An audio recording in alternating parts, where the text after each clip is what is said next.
Lisbon, a city of winding alleys and sun-kissed vistas, held a dark secret beneath its facade.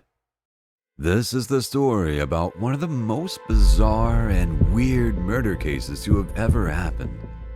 A case that shocked Portugal, leading its people to live in fear for their lives. To fully understand this story, we have to travel back to early 2000 in the Sacred Heart of Mary Catholic School, where our protagonist, Gustavo da Silva, spent his childhood. In that same school, and around the same time, there was also a girl named Maria Rodriguez, and she was the complete opposite of Gustavo. The two of them didn't share any relation and were indifferent to one another, but one Friday afternoon, that would change. People often say that opposites attract, and Maria saw in Gustavo something no one else saw. They started talking, and our suspect started to realize that Maria was truly a special person. No one understood him like she did. One thing led to another, and they started becoming more than friends. Eu sempre gostei muito deles, sempre aparentaram ter uma relação muito feliz e saudável, traziam o melhor do outro. Some years went by, finally finishing school and assuming to the world that they were together. They moved in together and were living their dream lives. Everything was looking like they would live happily forever. But that's when both their lives took a wrong turn. Maria started to notice that Gustavo had become a bit more obsessed. He started off with little things like being overprotective, wanting to always control what Maria was doing and where she was. As time went by, it only got worse. Maria started to notice that Gustavo would spy on her whenever she went out. Gustavo had become completely obsessive and could not stand not knowing what Maria was doing. And Maria wasn't the only one that noticed his unseen personality.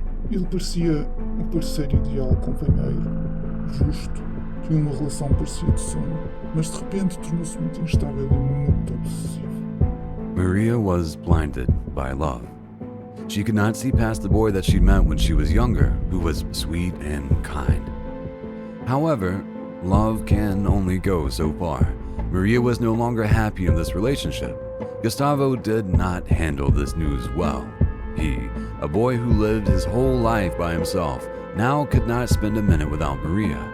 Gustavo was determined to resolve the situation, one way or another. This is where the story starts to get bizarre. One day, about a year later, one of Maria's closest friends mysteriously disappears. The missing girl seemed to be completely random. She was living with her parents and never caused problems. Nobody was ever found. The only evidence found was the report from the neighbors saying that in the previous nights they noticed someone spying from the street. The days went by, and the police efforts to find the missing girl were fruitless, since nobody was ever found. They did not have any leads, and since there were no apparent motive for the girl's disappearance, the case was classified as a long-term missing person. However, just a few weeks after, another girl disappeared once again. It was one of Maria's friends. Not a single evidence pointed to a particular suspect, but the similarities between the two cases were there. Girl goes missing without a trace. Reports of an individual standing in the street at night, and most importantly, they were both close friends to Maria. The police decided to question Maria, who tells them about Gustavo and their not-so-friendly breakup. It was a long shot, but they have no other leads, so the police decide to bring in Gustavo for questioning.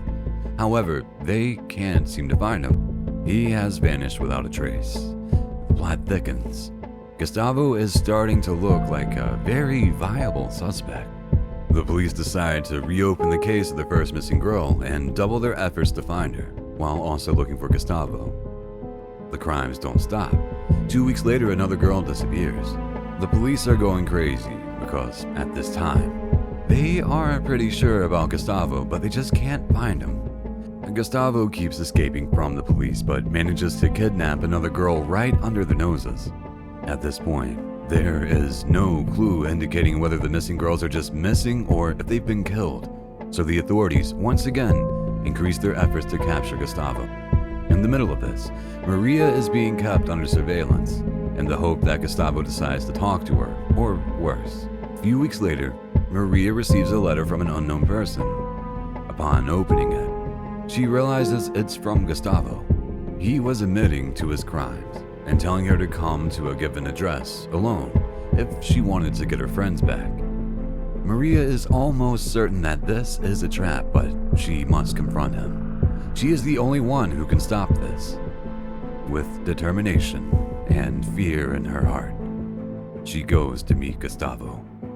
Maria knows that deep down, Gustavo is just a boy that got lost somewhere, and she believes that she can bring him back to the days that they were happy. Needless to say, things did not go well. By the time the authorities arrive at the site, they were stunned by the twisted scenery that presented before their eyes. Eu nunca tinha visto algo deste género em toda a minha carreira. E hoje em dia ainda olho para trás com arrepios quando me lembro deste caso. The police found the bodies of all the missing girls all right, but they weren't just lying there. Gustavo had arranged the embalmed bodies to look like they were at a party. 2 of them were sitting on the couch, laughing, and the other one acting like a DJ. In the bedroom, the bodies of Maria and Gustavo laid on the bed next to each other, both naked. There was a letter on the bed with the note. You didn't want me in this life, but we will forever be together in the next one. This is what Gustavo always wanted, to never leave Bia and to have a happy life together. Despite the case being deemed closed, from time to time, a report appears about someone complaining that there seems to be a sketchy individual just standing in the streets, looking through the window